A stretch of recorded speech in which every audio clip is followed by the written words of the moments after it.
Magandang hapon mga ka-happy hour. Narito ang mga balita para sa MBC TV Network News Update, 5 PM edition. Magkakaroon ng dagdag bawas sa presyo ng mga produktong petrolyo, kasado ngayong unang Martes ng Hunyo.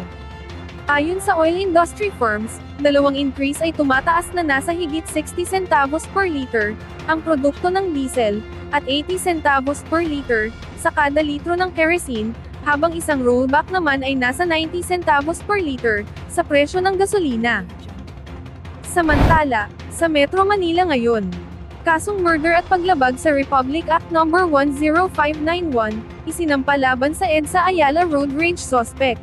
Nagsampa na ng kasong murder at paglabag sa Republic Act No. 10591 o Comprehensive Firearms and Ammunition Law ang Makati City Prosecutor's Office sa Makati Regional Trial Court, laban sa sospek sa pamamaril at pagpatay sa isang family driver sa insidente ng road rage noong May 28 sa EDSA Ayala Tunnel. Ito ang iniulat ni PNP Public Information Office Chief Police Colonel Jean Fajardo, kasabay ng pagsabi na dahil sa murder ang kasong kinakaharap ng sospek na si Gerard Raymond Yu, ay wala itong piyansa. Ayon kay Fajardo, nagpositibo sa Perifon test si Yu, at nagmatch ang basyo ng bala na narecover sa crime scene sa isa sa mga baril na nakuha sa kanya. Sinabi ni Fajardo na base sa resolusyon ng prosecutor, umano'y hinabol at tinapatan ni Yu na sakay ng itim ng Mercedes ang Toyota Innova, na minamaneho ng biktimang si Aniceto Mateo, at pinaputukan ng baril na nagresulta sa agarang pagkamatay nito. Si Yu na tumakas pagkatapos ng insidente, ay naaresto din kinabukasan sa hot pursuit operation ng mga pulis, at narecover sa kanya ang itim na Mercedes at baril na umano'y ginamit sa krimen.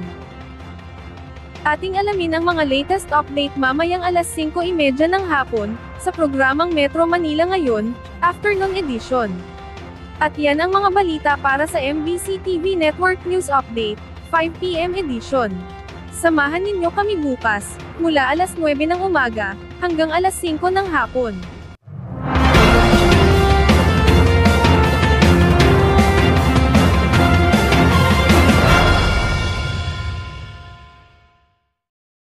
Mga ka-happy hour, kung gusto mong manood ang mga balita sa MBC TV Network News Update, mag-subscribe sa aming YouTube channel, i-like ang aming Facebook page, at i-follow sa aming TikTok account.